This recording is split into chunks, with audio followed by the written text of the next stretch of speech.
ሰላም ጤና ይስጥልን ውድ የዩቲዩብ ቻናላችን ተከታታዮች እንደምን አምሽታችኋል፣ እንደምን ውላችኋል። የዩቲዩብ ቻናላችን ስለምትከታተሉ በእጅጉ እናመሰግናችኋለን። ሰብስክራይብ ስለምታደርጉንም እናመሰግናለን። በዛሬው ዕለት እንግዲህ አጠር ያሉ መረጃዎችን ይዘን ወደ እናንተ ቀርበናል። በቅድሚያ ግን ቻናላችንን ሰብስክራይብ ማድረጋችሁን እንዳትረሱ። ያደረጋችሁም ደግሞ ቪዲዮአችንን ስትመለከቱ ላይክ በማድረግ እንድትጀምሩና ሐሳብን ማስተያየትም ካላችሁ ኮሜንት ሳጥኑ ላይ መልእክታችሁን በማስፈር አብሮነታችሁን ብትገልጹ ጋብዛችኋለሁ። ሚዲያችንን መደገፍ የምትፈልጉ ደግሞ ዲስክሪፕሽን ቦክስ ውስጥ ባስቀመጥናቸው አማራጮች አማካኝነት ድጋፍ ማድረግ ትችላላችሁ። ስራችንን ለማጠናከር ይጠቅመናል። በዛሬው ዕለት እንግዲህ በዋናነት ያየናቸው ሁለት ጉዳዮች አሉ። እነዚህ ሁለት ጉዳዮች እንግዲህ ለእናንተ እናቀርባለን። የመጀመሪያው እንግዲህ በዛሬው ዕለት በስምረት ፓርቲ ከፍተኛ አመራሮች እና በሌሎች የህወሓት ተቃዋሚዎች አማካኝነት የተቋቋመ አንድ ምክር ቤት አለ። ይህ ምክር ቤት ስራውን በዛሬው ዕለት በይፋ መጀመሩን አስታውቋል። ምክር ቤቱ ላይ ምስረታ ላይ የተነሱ አንዳንድ ሀሳቦች ነበሩ። በዋናነት ግን የአቶ ጌታቸው ረዳ የስምረት ፓርቲ ዋና ሊቀመንበር ወይም ፕሬዝዳንት ያነሷቸውን ሀሳቦች ለእናንተ እናቀርብላችኋለን። ስለዚህ ምክር ቤት ትንሽ ጭብጦችን ለማንሳት እንሞክራለን። በዛሬው ዕለት እንግዲህ የትግራይ የሰላምና ለውጥ ምክር ቤት የተባለው ተቋም መመስረቱ ይፋ ተደርጓል። በዚህ የምስረታ ስብሰባ ላይ አቶ ጌታቸው ረዳ በአጭር ጊዜ እንገባለን ሲሉ ለታዳሚዎችና ለሌሎች ወገኖች ቃል መግባታቸውን ለማወቅ ችለናል። በትግራይ ክልል እየታየ ባለው ወቅታዊ ፖለቲካ መነቃቃትና የኃይል አስተላለፍ ለውጥ ላይ እንደ አዲስ ክስተት የዚህ የምክር ቤት ምስረታ ሆኖ ተመዝግቧል። እንግዲህ የቀድሞ የክልሉ ጊዜያዊ አስተዳደር ፕሬዝዳንት የሆኑት አቶ ጌታቸው ረዳ በዚሁ ምክር ቤት የምስረታ ጉባኤ ላይ ባደረጉት ንግግር አሁን ያለውን የፖለቲካና የጸጥታ ቀውስ ለመፍታት እና ወደ ለመመለስ አድማጭን የሳበ መልእክት አስተላልፏል ተብሏል። አቶ ጌታቸው በንግግራቸው ላይ የፌዴራል መንግስቱን አቋም ሻዕቢያ ሲሉ የጠሩትንም የኤርትራ መንግስትንም ጣልቃ ገብነት እንዲሁም በትግራይ ውስጥ የተፈጠረውን የአመራር ክፍተት ሲሉ የጠቀሱትን ሁኔታ በዝርዝር ዳሰዋል።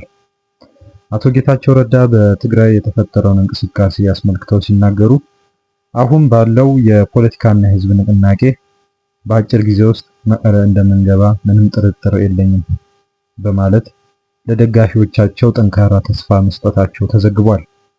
በትናንትናው ዕለት ለእናንተ ባደረስናችሁ ቪዲዮ ላይ ከዚህ ቀደም የኢትዮጵያ የመከላከያ ሰራዊት ኤታማዦር ሹም የነበሩት ጀነራል ሳሞራ ዩኑስ ለትግራይ አዲስ ኃይል ያስፈልጋታል፣ አዲስ የፖለቲካ ኃይል ግድ ይላታል ሲሉ ሲናገሩ ነበር። በፌዴራል መንግስቱም ለዚህ ኃይል ድጋፍ እንዲደረግ ሲናገሩ ነበር። በእኛም በኩል ያስቀመጥናቸው ሴናሪዎች ነበሩ። እርሳቸው ኃይል ሲሉ የጠቀሷቸው ኃይሎች እነማን ናቸው በማለት ከነዛም መካከል እንግዲህ ስምረትም ሆነ በአፋርና በምዕራብ ትግራይ አካባቢ የሚንቀሳቀሰው ራሱን የትግራይ የሰላም ኃይል ብሎ የሚጠራው ኃይል በዚሁ በአባልነት የታቀፈበት ምክር ቤት እንግዲህ እንደ አዲስ አማራጭ ኃይል ሆኖ ቀርቧል ማለት ይቻላል። እንደኛ ምልከታ የዚህ ኃይል መጨረሻ ምን ይሆናል የሚለውን እንደ ሴናሪዮ ወደ መጨረሻ አካባቢ የምናስቀምጥላችሁ ጉዳይ አለን፣ እንመለስበታለን። አቶ ጌታቸው እንግዲህ ሀሳባቸውን አያይዘው ሲናገሩ በኤርትራና በኢትዮጵያ ድንበር በራያና በወሎ አካባቢ ስላለው የሰራዊት እንቅስቃሴ አንስተዋል። የትግራይ የሰላም ሰራዊት ስለሚባለው ኃይል ማለት ነው። የኤርትራ መንግስት አሰራር እና የፌዴራል መንግስቱ በዚህ ጉዳይ ላይ ያለው አጋጣሚ ምን እንደሚመስል እንግዲህ ገልጸዋል። ህዝቡ ራሱ ዋና ሆኖ መሪነቱን እየያዘ ነው በእንቅስቃሴ ውስጥ ሲሉም ተናግረዋል። ስልጣን በጉልበት ሳይሆን በሰላማዊ መንገድ እና በህዝብ ምርጫ ብቻ መያዝ እንዳለበት አሳስበዋል። በትግራይ ውስጥ የተቀናጀ ወይም ኦርጋናይዝድ አሰራር ባለመኖሩ እና በአመራር ወይም በሊደርሺፕ ክፍተት ምክንያት ቀደም ሲል ትልቅ አደጋ ተፈጥሮ እንደነበር እና ይህንንም በፍጥነት ማረም እንደሚያስፈልግ ጠቁመዋል። ይህ አዲስ የተመሰረተው የሰላምና ለውጥ ምክር ቤት በትግራይ ፖለቲካ ውስጥ አዲስ የኃይል ሚዛን ለመፍጠር ያለመ መሆኑን አቶ ጌታቸው ጠቁመዋል። ንቅናቄው በክልሉ ውስጥ ያለውን የተበታተነ የፖለቲካ አሰላለፍ ወደ አንድ ማዕቀፍ በማምጣት ከፌዴራል መንግስት ጋር ያለውን የሰላም ስምምነት ለማስፈጸም እና የክልሉን መረጋጋት ለመመለስ ትልቅ ትርጉም እንዳለው ተገልጿል። በዚህ ውስጥ እንግዲህ ሌተናል ጄኔራል ጻድቃን ገብረትንሳኤን ጨምሮ በርካታ ታዋቂ ፖለቲካና የወታደራዊ አዛዦች በዚህ እንቅስቃሴ ውስጥ የተሳተፉ መሆናቸው እንግዲህ ተነግሯል። እንግዲህ ይህ ምክር ቤት እንግዲህ የተባለው አካል በዋናነት በአዲስ አበባ ማዕከሉን በማድረግ ነው እየተንቀሳቀሰ ያለው። እዚህም በሚገኙ በትግራይ ፖለቲካ ውስጥ የራሳችን ቦታ አለን በሚሉ ወገኖች አባልነት ነው የተቋቋመው። ስለዚህ ሁለት አይነት ሴናሪዎች ሊኖሩት ይችላሉ ወይም ቢሆኑ ይችላሉ። በዋናነት አንደኛ ነገሮች እነሱ እንደሚሉት ተሳክቶላቸው ትግራይ የመግባት ሁኔታም ከገጠማቸው ምናልባት በአሁኑ ሰዓት ወደ ጊዜያዊ አስተዳደሩ በኩል የመጣውን ህወሓትን ለመገዳደር የሚያስችል አቅም ሊፈጥሩ ይችላሉ የሚልም ሀሳብ አለ። በሁለተኛ ደረጃ ግን እንደ ሌሎች እንቅስቃሴዎች ማለትም ከዚህ በፊት ከ2013ቱ ጦርነት አስቀድሞ እንደነበረው አይነት ፈንቅል እንደሚባለው ሌሎች አይነት እንቅስቃሴዎች አንድ እርምጃም ሳይራመዱም ወደ ኋላ ሊመልሳቸው የሚችል ሁኔታ ሊፈጠር ይችላል የሚልም ሴናሪዮ ደግሞ በበርካቶች ዘንድም አለ። እንግዲህ በሁለቱም ሀሳቦች መካከል ይህ ምክር ቤት ወዴት ይጓዛል የሚለውን ወደፊት አብረን የምንመለከተው ይሆናል። ለጊዜው ግን ያለው መረጃ ይህን ይመስላል። ወደ ትግራይ ስንሄድ ደግሞ የሁለት ወራት የመንግስት ሰራተኞች የደሞዝ ክፍያ በጊዜያዊነት መታገዱን የሚያሳይ መረጃ ነው የምናየው። ይህን ተከትሎ አዲስ መመሪያ ተግባራዊ ሊደረግ እንደሚችል እየተነገረ ይገኛል። በትግራይ ብሔራዊ ክልላዊ መንግስት የፕሬዝዳንት ጽህፈት ቤት በአሁኑ ሰዓት ፕሬዝዳንት ነው ተሹሟል ተብሎ እየተነገረላቸው በሚገኙት በዶክተር ደብረጽዮን ገብረ ሚካኤል አማካኝነት ተፈርሞ የወጣ ይፋዊ ደብዳቤ እንደሚያመለክተው በክልሉ የሚገኙ የመንግስት ሰራተኞች የግንቦትና የሰኔ ወራት ደሞዝ ክፍያ አዲስና ፍትሃዊ የተባለለት አሰራር እስኪዘረጋ ድረስ በጊዜያዊነት እንዲታገድ መወሰኑ ተነግሯል። የክልሉ መንግስት እንደተናገረው ከሆነ በፌዴራል መንግስቱ የተጣሉ የፖለቲካና የኢኮኖሚ ጫናዎች እንዲሁም የበጀት እገዳዎች በሰራተኛው ደሞዝ አከፋፈል ላይ ከፍተኛ መስተጓጎል መፍጠራቸው ተነግሯል። ይህንንም ተከትሎ በተፈጠረው የገንዘብ እጥረት ምክንያት በየመስሪያ ቤቶቹ ወጥ ያልሆነ እና ፍትሃዊነት የጎደለው የደሞዝ አከፋፈል አሰራር በመታየቱ ይህንን ስርዓት ለማስያዝ ክፍያው እንዲቆም መታገዱ ነው እንግዲህ የተነገረው። እስከ ሚያዝያ 2018 ዓ.ም የነበረው የደሞዝ ክፍያ በቀድሞ መመሪያ መሰረት እንዲፈጸም ሲደረግ መቆየቱ የተነገረ ሲሆን ለግንቦትና ሰኔ ወራት ፍትሃዊነትን ያረጋገጠ ነው በተባለለት እና ግልጽነት ያለውና የተሻሻለ ነው በተባለለት አዲስ ያከፋፈል ስርዓት ወይም መመሪያ መሰረት በመዘጋጀት ላይ እንደሚገኝ ተነግሯል። ይህ መመሪያ በይፋ ተዘጋጅቶ ወደ ታችኛው መዋቅር እስኪወርድ ድረስ ክፍያ መፈጸም የተከለከለ ነው ብሏል የክልሉ መንግስት።